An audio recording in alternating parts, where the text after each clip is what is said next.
ನಮಸ್ಕಾರ ವೀಕ್ಷಕರೇ. ಇತ್ತೀಚೆಗೆ ತುಂಬಾ ಜನರಲ್ಲಿ ಗೊಂದಲ ಉಂಟಾಗ್ತಾ ಇದೆ. ಎಷ್ಟೋ ಹೆಣ್ಮಕ್ಳು ಚಿಕ್ಕ ವಯಸ್ಸಲ್ಲೇ ಗಂಡನ್ನ ಕಳ್ಕೊತಾರೆ. ಚಿಕ್ಕ ಚಿಕ್ಕ ಮಕ್ಳಿರ್ತಾರೆ. ಅವ್ರಿಗೆ ತಮ್ಮ ಗಂಡನ ಆಸ್ತಿನಲ್ಲಿ ಭಾಗ ಬರುತ್ತಾ ಇಲ್ವಾ, ನಾವು ಮುಂದೆ ಏನು, ನಮ್ಮ ಭವಿಷ್ಯ ಏನು ಅನ್ನೋದ್ರ ಬಗ್ಗೆ ಚಿಂತೆಗೀಡಾಗಿರ್ತಾರೆ.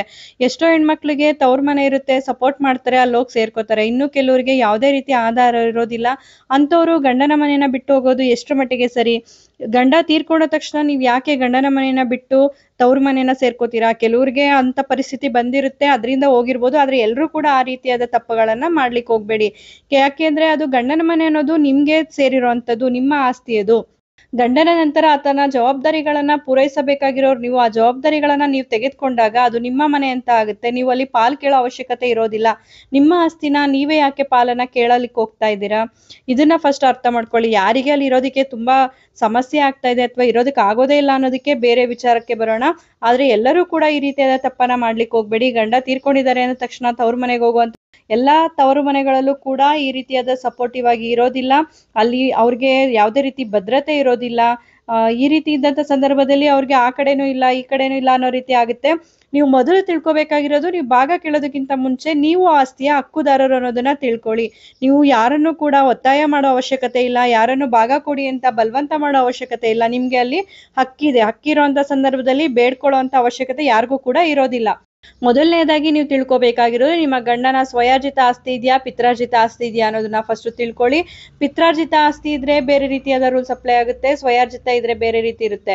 ಎರಡನ್ನೂ ಕೂಡ ಅರ್ಥ ಮಾಡ್ಕೊಳ್ಳಿ. ಸ್ವಯಾರ್ಜಿತ ಅಂದ್ರೇನು, ಪಿತ್ರಾರ್ಜಿತ ಅಂದ್ರೇನು ಈಗಾಗಲೇ ತುಂಬಾ ವಿಡಿಯೋದಲ್ಲಿ ಹೇಳಿದೀನಿ, ಅದ್ರ ಬಗ್ಗೆ ತಿಳ್ಕೊಳ್ಳಿ. 3-4 ತಲೆಮಾರುಗಳಿಂದ ಬಂದಿರುವಂತ ಆಸ್ತಿನ ನಾವು ಪಿತ್ರಾರ್ಜಿತ ಆಸ್ತಿ ಅಂತ ಹೇಳ್ತೀವಿ.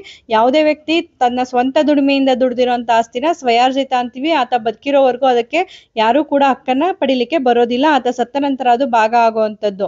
ಮೊದಲನೇದಾಗಿ ನಿಮ್ಮ ಗಂಡನ ಪಿತ್ರಾರ್ಜಿತ ಆಸ್ತಿ ಇದೆ ಅಂತ ಅಂದ್ರೆ, ನಿಮ್ಮ ಮಾವನ ಹೆಸರಲ್ಲಿ ಆಸ್ತಿ ಇರುತ್ತೆ, ಮಾವ ಇರ್ತಾರೆ, ಕೆಲವೊಬ್ಬರಿಗೆ ತೀರ್ಕೊಂಡಿರ್ತಾರೆ. ಆ ಆಸ್ತಿ ಅತ್ತೆಗೆ ಪೌತಿ ಆಗಿರುತ್ತೆ.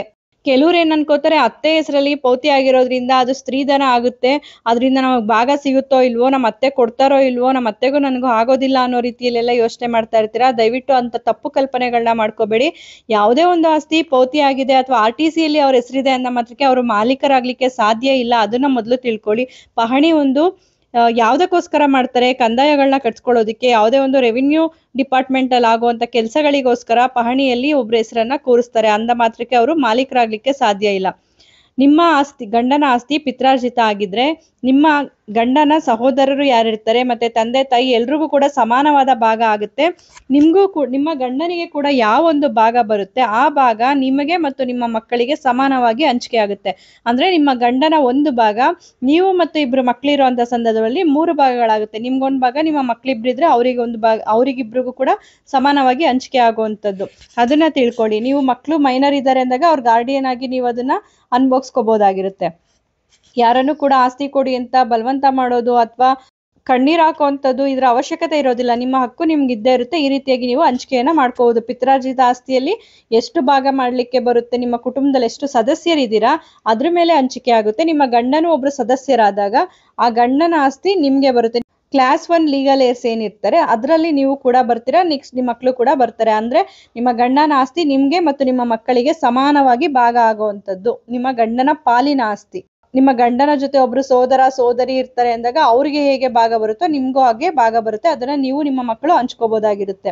ಕೆಲವೊಂದ್ಸಲ ನಿಮ್ಮ ಗಂಡನ ಸ್ವಯಾರ್ಜಿತ ಆಸ್ತಿ ಇರುತ್ತೆ. ಸ್ವಯಾರ್ಜಿತ ಆಸ್ತಿಯನ್ನ ಯಾವ ರೀತಿ ಭಾಗ ಮಾಡ್ಕೊಳ್ಳಿಕ್ ಬರುತ್ತೆ? ಗಂಡನ ಸ್ವಯಾರ್ಜಿತ ಆಸ್ತಿ ಖಂಡಿತವಾಗಿಯೂ ಹೆಂಡತಿ ಮಕ್ಕಳಿಗೆ ಸೇರುತ್ತೆ. ಅದ್ರ ಜೊತೆಲಿ ಕ್ಲಾಸ್ 1 ಲೀಗಲ್ ಏರ್ಸ್ ಅಲ್ಲಿ ಬರುವಂತದ್ದು ಗಂಡನ ತಾಯಿ ಕೂಡ ಸೇರ್ಕೋತಾರೆ. ಈ ರೀತಿಯಾಗಿ ಅವರ ಸ್ವಯಾರ್ಜಿತ ಆಸ್ತಿ ಇವರೆಲ್ರಿಗೂ ಕೂಡ ಸಮಾನವಾಗಿ ಭಾಗ ಆಗುತ್ತೆ. ಅಂದ್ರೆ ಆ ಪುರುಷ ಯಾರು ಮೃತಪಟ್ಟಿರ್ತಾರೆ ಅವರ ಹೆಸರಿನಲ್ಲಿ ಆಸ್ತಿ ಇದ್ರೆ ಆತನ ಹೆಂಡತಿ, ಮಕ್ಕಳು ಹಾಗೂ ತಾಯಿ ಇವ್ರಿಗೆಲ್ರೂ ಕೂಡ ಸಮಾನವಾಗಿ ಹಂಚಿಕೆ ಆಗುವಂಥದ್ದು. ನೀವು ಇದನ್ನ ಕಾನೂನು ಮುಖಾಂತರ ಅಥವಾ ಪಂಚಾಯತ್ ಪಾರಿಕತ್ ಮುಖಾಂತರ ಯಾವುದೇ ಮುಖಾಂತರ ಆದ್ರೂ ನೀವು ಆಸ್ತಿಯನ್ನ ಪಡ್ಕೋಬಹುದು. ಆ ರೈಟ್ಸ್ ಇರುತ್ತೆ. ನಮ್ಮ ಮಕ್ಕಳು ದೊಡ್ಡವರಾಗ್ಲಿ ಆಮೇಲೆ ಹೋಗಿ ಕೇಳ್ತೀವಿ, ಅವ್ರಿಗೆ 18 ವರ್ಷ ಆಗೋವರೆಗೂ ನಮ್ಗೆ ಆಸ್ತಿಯಲ್ಲಿ ಪಾಲ್ ಸಿಗೋದಿಲ್ಲ, ಈ ರೀತಿ ತಪ್ಪು ಕಲ್ಪನೆಗಳನ್ನ ಮಾಡ್ಕೊಳ್ಳಿಕ್ ಹೋಗ್ಬಿಡಿ. ನೀವು ಬೇರೆ ಮದ್ವೆ ಆಗ್ತೀರಾ ಬಿಡ್ತೀರಾ ಅದೆಲ್ಲ ಸೆಕೆಂಡ್ರಿ. ನಿಮ್ಗೆ ನಿಮ್ಮ ಗಂಡನ ಆಸ್ತಿಯಲ್ಲಿ ಭಾಗ ಇರೋದಂತೂ ನಿಜ. ಅದು ನಿಮ್ಗೂ ಅಷ್ಟೇ, ನಿಮ್ಮ ಮಕ್ಳಿಗೂ ಅಷ್ಟೇ. ಮಕ್ಳಿಲ್ಲ ಅಂದ ತಕ್ಷಣ ನಿಮ್ಗೆ ಆಸ್ತಿಯಲ್ಲಿ ಭಾಗ ಸಿಗಲ್ಲ ಅಂತ ಅನ್ಕೋಬೇಡಿ. ಗಂಡನ ಆಸ್ತಿಯಲ್ಲಿ ನಿಮ್ಗೂ ಕೂಡ ಒಂದು ಭಾಗ ಇರೋ ಅಂತದ್ದು.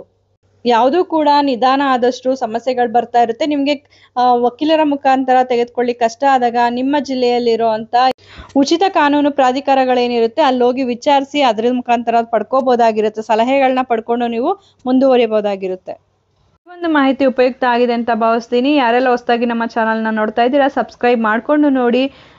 ಈ ವಿಡಿಯೋ ಇಷ್ಟ ಆಗಿದೆ ಅನ್ಸೋರು ಶೇರ್ ಮಾಡಿ, ಲೈಕ್ ಮಾಡಿ ಮತ್ತು ನಮ್ಮ ಚಾನಲ್ನ ನೋಟಿಫಿಕೇಶನ್ಗಾಗಿ ಬೆಲ್ ಐಕನನ್ನು ಪ್ರೆಸ್ ಮಾಡಿ. ಕಾನೂನು ಮಾಹಿತಿಯನ್ನು ಪ್ರತಿಯೊಬ್ಬರು ಕೂಡ ತಿಳ್ಕೋಬೇಕು. ಕಾನೂನಿನ ಜ್ಞಾನ ನಮ್ಮಲ್ಲಿ ಹೆಚ್ಚಾದಷ್ಟು ನಾವು ಸಮಾಜದಲ್ಲಿ ಬಾಳೋದಕ್ಕೆ ತುಂಬಾ ಸುಲಭ ಆಗುತ್ತೆ. ಧನ್ಯವಾದಗಳು.